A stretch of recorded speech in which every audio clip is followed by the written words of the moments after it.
Physical, racism in sports and beyond. Our bodies hold stories. They carry the bruises, the battles, and the resilience of our ancestors. In the world of sports, where strength and skill should define us, racism still tries to push us out, but we are still here, playing, thriving, and reclaiming space. We explore the impact of racism on physical body, but more importantly, the way we rise, heal, and keep moving forward. Hey, so my name is Harlan Kingfisher. I'm from Sturgeon Lake First Nation, Saskatchewan. I'm the CEO and founder of the first and deadliest Indigenous hockey clothing brand, Smudge Blades.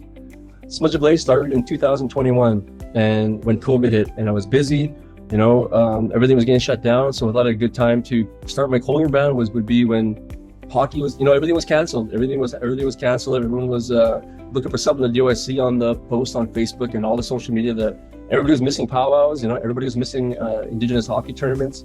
I thought that'd be a good time to launch my business. And when I launched it, I didn't expect the outcome that I ended up getting from not only in the Indigenous community, but from the non-Indigenous community. And when I started Smudge Blades, it started off as a clothing brand, but there was a deeper meaning to Smudge Blades when I started. It was to showcasing the Indigenous culture within the hockey community. And when I was younger, dealing with racism in hockey it was every day. It was every day. I went to the rink a lot to play hockey. I got dropped off. My grandparents drove me. And when I got to the rink, I was one or maybe two of the only Indigenous kids on the team. And we dealt with it every day on the rink, at the ice, from parents, from hockey, from teammates. And it was very difficult to deal with. But how I dealt with it, I spoke to my mushum, my cookum, I spoke to my dad, and they just reassured me, that I'm not worthless. I'm somebody, and I'm going to be somebody. That's what I just kept playing in my mind every time I went to the rink. I just made it all white noise and didn't even pay attention to any of that. And as I got older through the hockey, I started speaking up. I started to be able to talk and tell people, it's not okay. You still see it in social media. You still see it happening in arenas. And I encourage our youth, I encourage anybody at the rink, if they see racism or they hear racism happening, speak to your coaches, speak to your family, speak to somebody, because that's not okay, and it never will be. So right now we're on a path of working hard and to get back, to do good. So, because when I was growing up playing hockey, I dealt with a lot of racism. I dealt with a lot of struggle. I dealt with a lot of trying to do things on my own because I didn't have that hero, that someone to look up to. It was just me, And so creating a clothing brand, that brought Indigenous culture to a platform up here. I was able to showcase, the youth, parents, the aunts, the uncles, everybody that goes to these hockey games.